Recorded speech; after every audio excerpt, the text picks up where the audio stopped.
10-12 বছর ধরে আবাদ করি, একটা চেয়ারম্যানের বোনের ক্ষেত। উপজেলার 9 নং দেবীডুবা ইউনিয়নের বিজিডাঙ্গা এলাকায় বর্গাচাষী কৃষক জাফর আলীর 2.25 বিঘা জমির ভুট্টার আবাদ রাতের আধারে নষ্ট করে দিল দুর্বৃত্তরা। এ বিষয়ে অনুসন্ধানে গেলে জানা যায় দুর্বৃত্তরা তার আগের দিন হুমকি দিয়ে যান, এ জমি আমরা রাতের মধ্যেই দখল করে নিব, আমরা ঘর করব, আমাদের কে ঠেকাবে সেটা আমরা দেখব। এ বিষয়ে ভুক্তভোগী জাফর আলীর স্ত্রী বলেন, এই আবারটা করেই আমরা খাই। আচ্ছা, এই আবারটা কাদের? আপনাদের? আমাদের এই আবারটা আমরা কইরা খাই, আমরা গরিব মানুষ। এই আবারটার উপরে আমার সংসারটা চলে, আমার এই আবারটা নষ্ট করে দিছে, এর বিচার আপনার কাছে আমরা চাই। চাচা, এই যে ক্ষেতটা দেখা যাচ্ছে, এটা হলো ভুট্টা ক্ষেত। এটা হয়তোবা কেউ বা চার্জ দিয়ে দিছে। এটা কার জমি? জমিটা অনেক গন্ডগোল চলতেছে। ভোগ দখলে কে আছে? ভোগ দখল আছে আর রজবের বনাই।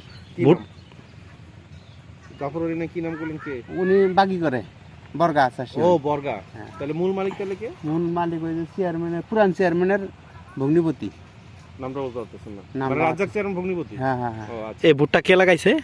জাফর আলী। জাফর আলী সে আধে নিছে আর কি, বর্গা। বর্গা।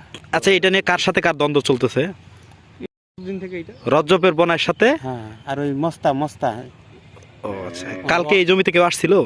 জমিতে আসে না, ওই যে রাস্তায় আলাপ হয়েছে আর কি। মানে কালকে এখানে কার সাথে কার কথা হয়েছে? এই না, কালকে যে ওর সাথে আর আমার সাথে, ওই যে ওর সাথে কথা হয়েছে। আচ্ছা।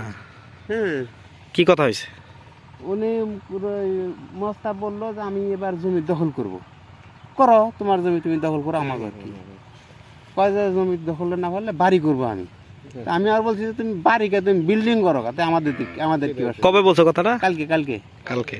কখন আসছিল? জোহর আজানের পরে আমরা নামাজ পড়ে বাইর হয়েছি। এইখানে আলাপ। হ্যাঁ। ওনাদের বাড়ি কই তাহলে? ওনার বাড়ি আর পশ্চিমে।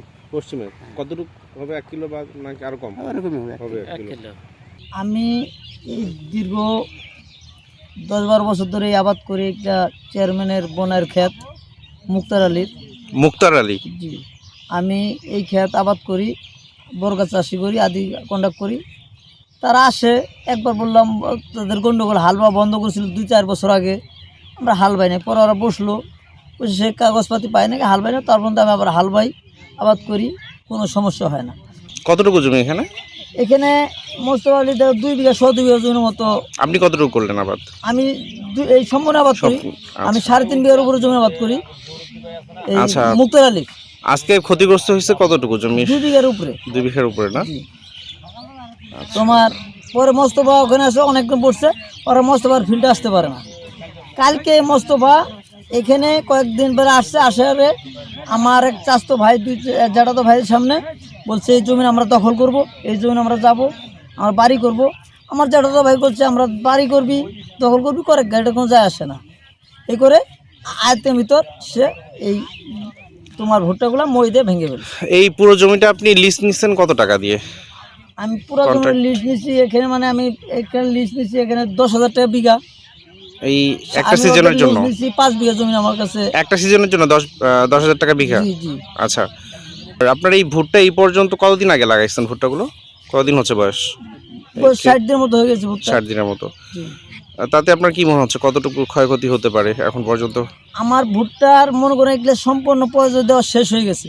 সার, ওষুধ, পানি, আপনার এখানে সারগুলো এখনও আছে, আপনারা দেখতে পারবেন, দানা সারগুলো এখনও করলে নেই, এই যে সারগুলো আছে দেখতে পারবেন। মানে যা পানি সার সেগুলো সম্পূর্ণ দেওয়া শেষ হয়েছে, তখন খালি ভুট্টা হবে। নেক্সটে শুধু হালকা একটু সেচে পানি খাবে। আর কতদিন পরে ভুট্টাগুলো উঠতো? আনুমানিক 2 মাসের মধ্যে উঠতো। 2 মাস হয়ে গেছে আর 2 মাস। আচ্ছা, 2-3 মাস। কেমন ক্ষতি এই 2 মাসে আপনার ক্ষয়ক্ষতির পরিমাণ তাহলে, মানে খরচ কতটুকু? খরচটা এত মধ্যে মনে হয় 2 বিঘা জমির খরচ আপনার মোটামুটি না হলো 40,000 উপরে গেছে। 40,000 উপরে। আর যদি ভুট্টাটা বিক্রি করতে পারতেন তাহলে 1.5 লাখ বা তার উপরে বিক্রি হতো আর কি। আবার মনে করেন 40,000 টাকা উপরে খরচ হয়ে গেছে, আবার জমি না লাগে 20,000 টাকা দেওয়া হয়েছে।